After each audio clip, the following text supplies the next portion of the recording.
Es curioso, pero hasta ahora no se había realizado una investigación en profundidad y con carácter exhaustivo en torno a la Brigada Político-Social, la policía política de la dictadura franquista.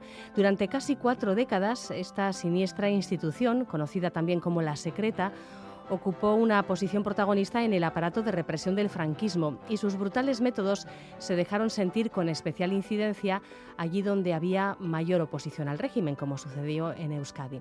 Se trata de una página de la historia, pero también podemos decir que forma parte todavía de la actualidad, porque como enseguida veremos, algunas huellas perduran y aún hoy en día pueden recogerse testimonios de víctimas que sufrieron torturas y conculcación de sus derechos por parte de algunos de los agentes de la Secreta. Policías que en la transición política vieron sus expedientes blanqueados, lo que les permitió pasar de la noche a la mañana de verdugos de Franco a ejemplares servidores de la democracia. Con este tema damos comienzo a una nueva temporada de la sección de Eusko Ikaskuntza con Juan Aguirre, un año más. Gabón, Juan. Gabón, Eva. Bueno, ¿a quién nos presentas hoy? Bueno, primero agradecerte una vez más que nos abres las puertas de la mecánica de Eusko Ikaskuntza y a estos temas que, bueno, pues como has dicho, tratan muchas veces de historia, pero también con sus ribetes de actualidad, ¿no? Como el caso que hoy nos trae, el de la Secreta de Franco, que es el título, la Secreta de Franco, la Brigada Político-Social durante la dictadura. Es el título de un libro que acaba de aparecer, cuyo autor es Pablo Alcántara, un graduado de Historia Contemporánea por la Universidad de Oviedo, doctorado en la Universidad Autónoma de Madrid, con una tesis que está en la base precisamente de esta importante obra. Pablo es experto en la represión franquista, la violencia policial y la transición, y ya antes publicó un volumen con el título La lucha contra el franquismo en Asturias. Y bueno, además es autor de numerosos artículos en revistas, periódicos, ponencias para congresos. También ha hecho radio, un programa titulado Recuperando Memoria, producido por el colectivo Jóvenes por la Memoria Histórica. Él era uno de los presentadores. Así que vamos a saludar a Pablo. Buenas noches, Pablo. Hola, buenas noches. Encantado de estar con vosotros. Muy bien. Pablo, en las primeras páginas del libro te interrogas a ti mismo sobre las razones por las que esto que acaba de señalar Eva, las razones tan extrañas que así nos parece a cualquier observador ajeno, por las que no se había elaborado una investigación histórica de importancia sobre la brigada político-social durante el franquismo. También nosotros podemos empezar por aquí. ¿Por qué, Pablo? ¿Cómo se explica? Bueno, digamos que la Brigada Político-Social fue uno de los principales baluartes, ¿no?, de la represión franquista, ¿no? Fue un pilar fundamental y, digamos que la verdad que es bastante chocante, ¿no?, que no haya investigaciones sobre este tema, ¿no?, que no se haya hablado sobre esto, aunque, ha habido en los últimos años, ¿no?, un reclamo social muy importante, ¿no?, por parte de colectivos de memoria histórica, de periodistas, de investigadores, de políticos, ¿no?, que han reclamado, ¿no?, que se hable de estos temas, como por ejemplo el tema de la guerra argentina contra los crímenes del franquismo. También tenemos, ¿no?, documentales que se han hecho, ¿no?, como por ejemplo El silencio de otros, que ganó un Goya hace 3 años, si no me equivoco.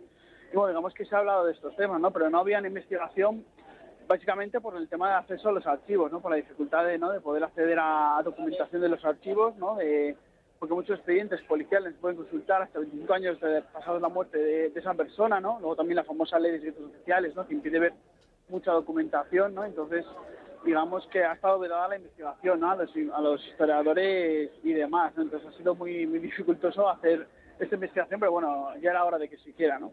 Junto con la Guardia Civil y la Policía Armada, los llamados grises, la Brigada Político-Social formaba el grueso de los cuerpos de seguridad y de represión también de la dictadura. ¿Nos podrías dibujar, Pablo, un poco todo este entramado de aparatos, de organismos y el papel que jugaba también el ejército? Sí, como expliqué anteriormente, ¿no?, la represión fue un factor fundamental para que el franquismo se mantuviera durante 40 años, ¿no? Y el ejército, ¿no?, junto con la falange y con la iglesia, pues fue uno de los grandes pilares de la dictadura, ¿no? Y el ejército era quien organizaba todos estos organismos de represión, tanto la Guardia Civil, ¿no?, que todavía sigue siendo un organismo militar, como la Policía Armada, la propia Brigada Político-Social, los consejos de guerra, los juicios militares, ¿no? O sea, digamos que el ejército tenía todo el entramado represivo a su alcance, ¿no? Y digamos que la Brigada Político-Social estaba a su servicio también, ¿no? La Policía Armada, que se dedicaba a reprimir las movilizaciones.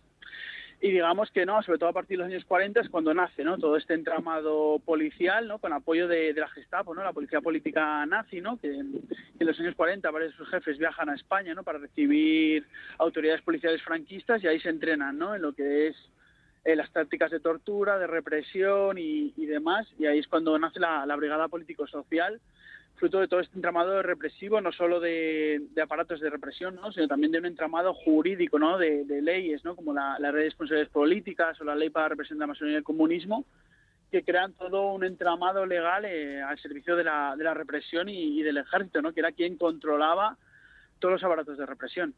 Uh-huh. Durante la dictadura, como explicas en tu libro, Pablo, la secreta pasó por distintas etapas. Fue ampliando el radio de su acción, digamos, ¿no? Entonces, en un principio, sus objetivos preferentes eran los guerrilleros, los últimos coletazos que daban aquellos que resistían después de la guerra civil. Más tarde ya se centró en la persecución de sindicalistas, de estudiantes, de políticos, de la oposición, pero incluso de gentes de la cultura y de profesiones liberales. Al paso de esta ampliación del radio de acción, ¿cambiaron también sus métodos, sus operativos? Bueno, yo creo que es verdad que aunque la represión, digamos, que se atenuó, sobre todo en los años 50 y demás, ¿no?, fruto de que, claro, pues en los años 30, en los años 40, ¿no?, pues habían cargado a toda la gente que había luchado con la República durante la Guerra Civil, luego del movimiento guerrillero, pero claro, luego digamos que en los años 60, ¿no?, en los años 70, como bien explicas, ¿no?, cuando volvió el movimiento universitario, el movimiento obrero, los intelectuales, los artistas a movilizarse, digamos que la Brigada Político-Social actuó con total contundencia, ¿no? De hecho, en el libro explico, ¿no?, cómo la CIA, el FBI, ¿no?, fruto de los pactos entre Estados Unidos y la España franquista en el contexto de la Guerra Fría, fruto de los pactos militares, políticos y económicos, pues también varios miembros de la Brigada Político-Social viajan a Estados Unidos para recibir cursos de instrucción, ¿no?, sobre cómo, pues, realizar tortura física, tortura psicológica, cómo hacer frente, ¿no?, a los diferentes movimientos de oposición, y digamos que en este contexto es cuando, digamos, se moderniza, entre comillas, la Brigada Político-Social, ¿no?, pero siempre utilizará las mismas técnicas, ¿no?, de tortura, de análisis, ¿no?, de lo que estaba pasando dentro de la propia sociedad española y dentro de la propia oposición antifranquista, y la tortura será uno de los principales métodos, ¿no? Y cuando, digamos, pues hay momentos en los que se atenúa o en los momentos en los que no parece tan fuerte la represión, es porque o digamos que la oposición está bajo mínimos, o digamos que atacan a, por ejemplo, pues estudiantes, ¿no?, gente que era hijos del régimen, ¿no?, como se les llamaba, ¿no?, gente pues que eran pues hijos de funcionarios, de altos funcionarios, hijos de militares, y claro, a esa gente pues no les podían tocar porque eran hijos de gente del régimen, ¿no? Pero no porque dejaran de ser sádicos o de ser brutales o de ser represores, sino porque temían las consecuencias nacionales e internacionales que podían tener esas torturas pues en sus propias carreras, ¿no?, de policías. Sí, hablando de estudiantes, Pablo, me ha llamado mucho la atención que se infiltraba la secreta en las universidades y entonces a los agentes que se infiltraban les obligaban a estudiar, pero de verdad, a aprobar las asignaturas para que se viera claramente, en fin, que pasaran como verdaderos estudiantes, ¿eh? Sí, totalmente, ¿no? De hecho, muchas veces nos ha hablado, ¿no?, de los militantes, cuando yo he hecho entrevistas, ¿no?, a militantes antifranquistas, que en el libro hay a varios, ¿no?, de colectivos del Partido Comunista, de la Liga Comunista Revolucionaria, de comisiones, etcétera, pues ellos te contaban, ¿no?, de cómo pues la policía se infiltraba en los centros de trabajo, entre los estudios, que ellos lo sabían, ¿no?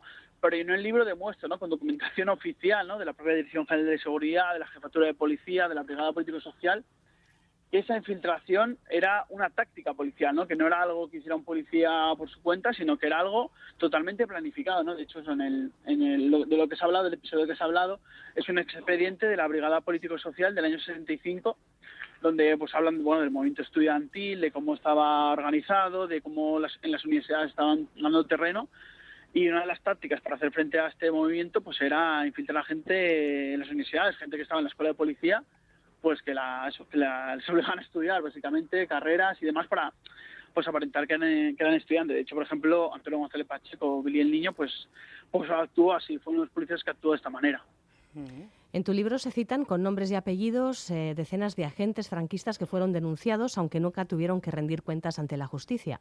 Pones en valor que se conozca esos nombres, pero al mismo tiempo adviertes que no debemos personalizar el fenómeno como algo puntual de una serie de personas pues, con tendencia sádica que se desmandaron. Explícanos por qué haces esta puntualización. Claro, hablando al hilo, ¿no?, de Antonio González Pacheco, bueno, pues eso, en los últimos años, ¿no?, ha habido, por suerte, en una revisión a través de los medios de comunicación, de las asociaciones de memoria, de lo que ha sido la Brigada Político-Social. pero el problema ha sido que muchas veces se ha puesto el foco en una serie de agentes, ¿no? Como por ejemplo este famoso Antonio González Pacheco, Billy el Niño, y muchas veces se podía perder la perspectiva de lo que era este aparato de represión, ¿no? Parece que Antonio González Pacheco era el único que torturaba y los demás pues no hacían nada o no reprimían y no. De hecho, Antonio González Pacheco realmente llegó a ser un agente raso, no llegó a tener ningún tipo de puesto de jefatura entre la policía franquista. Fue conocido por sus torturas sádicas y porque daba su nombre a los detenidos, pero realmente no ocupó ningún puesto relevante en la policía franquista. Era, digamos, una pata más de lo que era el aparato represor franquista. Entonces, por eso, ¿no? Lo importante es, obviamente, no dar nombres, y en el libro aparecen muchos, no solamente González Pacheco, pero ponerlos dentro de una estructura de represiva que era la propia brigada político-social, y que estos policías no actuaban por su cuenta o su represión no era algo a su libre albedrío, sino que había un plan, ¿no? Había un plan de acabar con todo aquel que se oponía a la dictadura, y un plan totalmente calculado, frío y sistemático, ¿no? De acabar con todo este movimiento antifranquista. Sí, está muy claro esto. Oye, Pablo, leído el libro así desde aquí, desde la perspectiva vasca, vemos que ahí hubo no pocos agentes de la secreta que vieron sus carreras proyectadas a lo más alto tras su paso por aquí. Pues ahí aparece José Sainz, que empezó en Bilbao en la posguerra y acabó como jefe del Cuerpo Superior de Policía ya en la democracia. Ramos Tejedor, jefe de la secreta también en Bilbao en los 70 y que también ascendió. Bueno, en los últimos días de su carrera, el superagente terrible, superagente le llamaban Conesa, acabó aquí también, ¿verdad? Entonces te quería preguntar, ¿qué destacarías de la actuación de la policía política de Franco aquí en el País Vasco? Bueno, pues la verdad que, Euskadi el País Vasco fue uno de los territorios donde más movilización antifranquista hubo, ¿no? Junto con Asturias, Cataluña y Madrid, ¿no? Fueron los grandes territorios, ¿no? De movilización antifranquista, no solo el tema de ETA, sino, el movimiento estudiantil, el movimiento obrero, movimientos intelectuales, ¿no? Digamos que movimientos nacionalistas, ¿no? El nacionalismo vasco, ¿no? Se movilizó de una forma contundente, ¿no? Y digamos, claro, que la brigada político-social puso el foco, ¿no? En reprimir todos estos movimientos, ¿no? Y pues con el tema con la excusa de la lucha contra el terrorismo, pues reprimieron salvajemente todo aquel que se oponía a la dictadura y que luchaba contra la dictadura. De hecho, muchos de los estados de excepción, ¿no? Que básicamente era un estado policial, ¿no? En que la policía, la brigada político-social podía hacer lo que quisiera con sus detenidos y demás, ¿no? Detenerle más de 3 días, poder entrar en su casa sin orden judicial. Pues el País Vasco, durante el final de los años 60 y principios de los 70, cuando acaba la dictadura, sufre diversos estados de excepción y sufre detenciones de centenares de militantes antifranquistas, ¿no? Y también el País Vasco también resume mucho la incapacidad de la brigada político-social para entender los fenómenos que se están dando dentro de España, no dentro del propio Estado español, ¿no?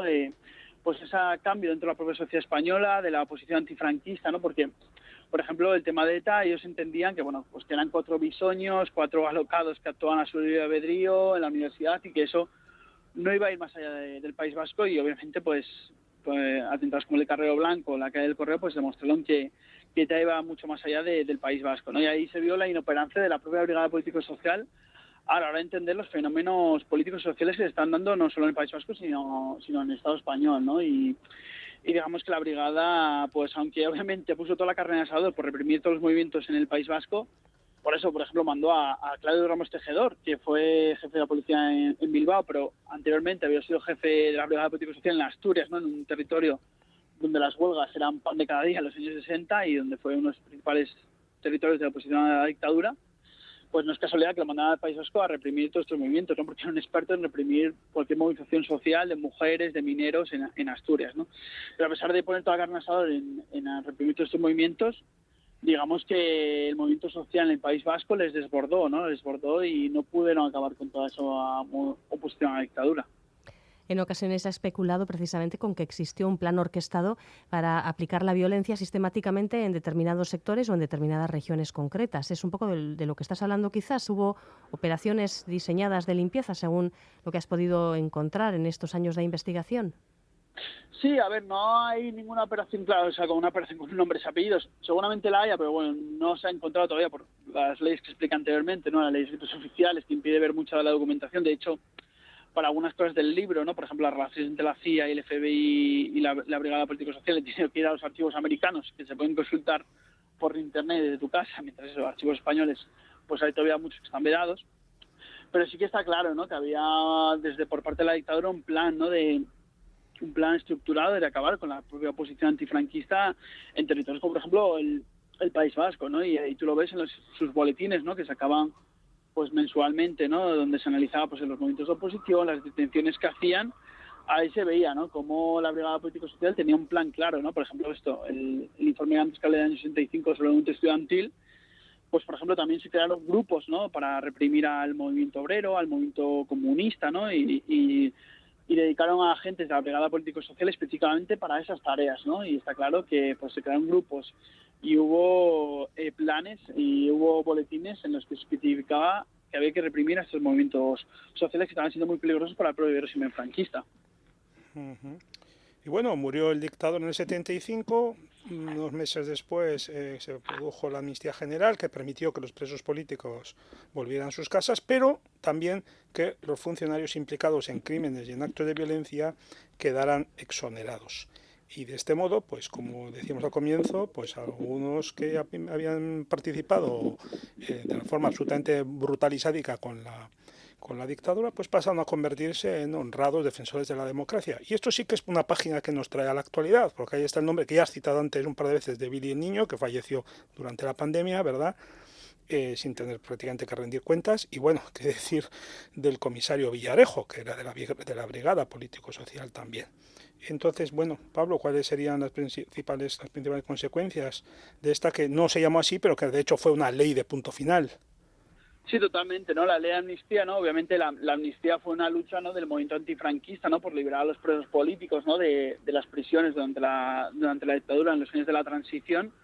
Pero claro, la amnistía, ¿no?, que era la ansia del movimiento antifranquista, pues la ley fue utilizada realmente al final por lo bajo para, en su artículo 2, dejar impunes todos los crímenes del franquismo, no solo de los policías, sino de los jueces, los militares que hubieran participado en la represión durante la dictadura, ¿no? Y de hecho la mayoría de presos políticos, ¿no?, yo hablo en el libro, ¿no?, la mayoría de presos políticos de la dictadura salieron incluso antes de la ley de amnistía, y realmente con la ley de amnistía salieron 900, ¿no? Entonces realmente la ley de amnistía fue una ley de punto final. De hecho lo hemos visto en los últimos años, ¿no?, con las sentencias del Tribunal Supremo, del Tribunal Constitucional, donde, bueno, cuando se ha intentado juzgar los crímenes del franquismo en nuestro país o en Argentina, ¿no?, con la querella argentina, pues estos tribunales con la ley de amnistía la han utilizado bajo manga para que no se juzguen los crímenes del franquismo en nuestro país o fuera, ¿no? Y han utilizado esta ley de amnistía como una ley final de punto final, ¿no?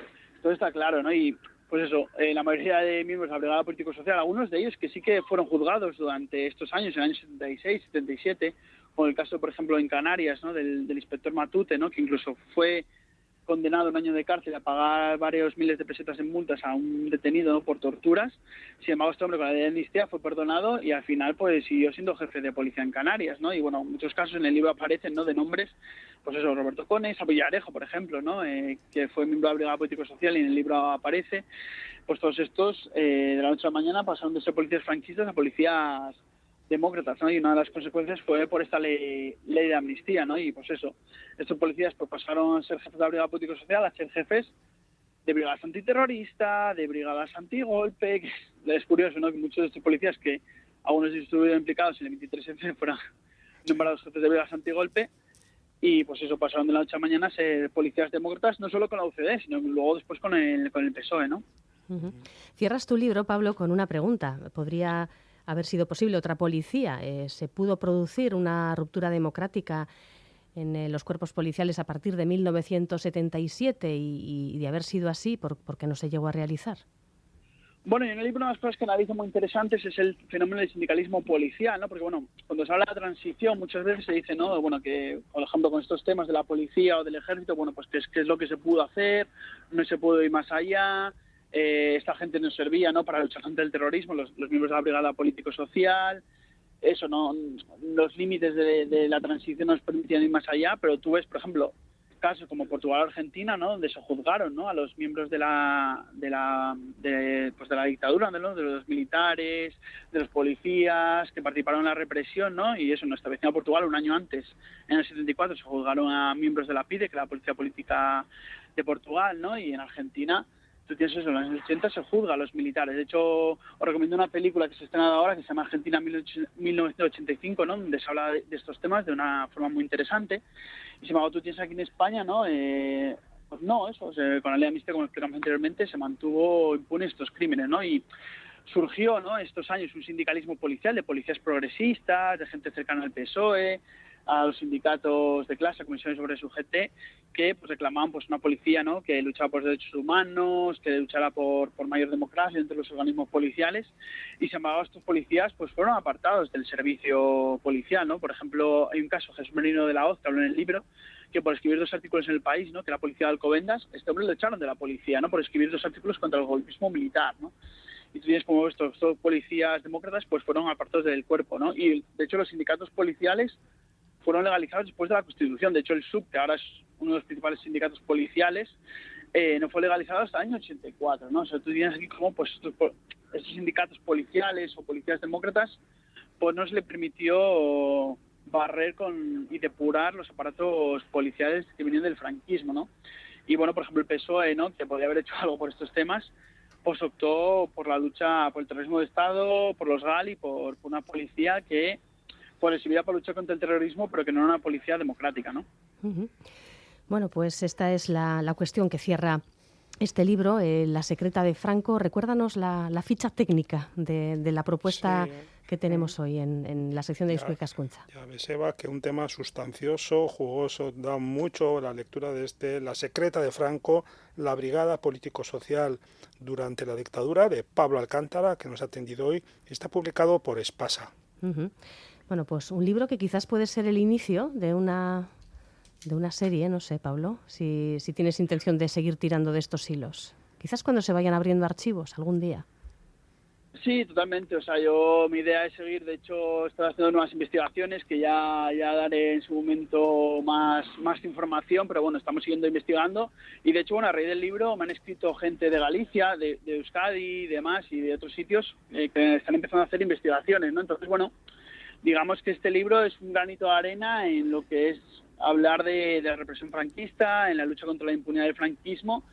Y bueno, me alegro de la repercusión, la verdad, que está teniendo tremenda el libro, ¿no? Porque salió hace unos meses y todavía, pues eso, está viendo entrevistas y charlas y demás. Y eso, como más gente se está animando a hacer trabajo sobre este tema, ¿no? Yo es lo que quería y la verdad que me siento muy contento y bueno, ojalá pues hagan documentales, series, ¿no? Porque esto se tiene que divulgar mucho más, ¿no? La importancia de hacer entrevistas como esta, ¿no?, en medios tan grandes como este, pues es necesario, ¿no? Y no solo investigar, sino divulgar y que se conozcan estas cosas, ¿no? Porque si no se dan a conocer, pues van a quedar en un cajón. Uh-huh. Muy bien, Pablo, pues nada, muchísimas gracias por este tiempo y hasta otra ocasión. Y enhorabuena por el trabajo, Pablo.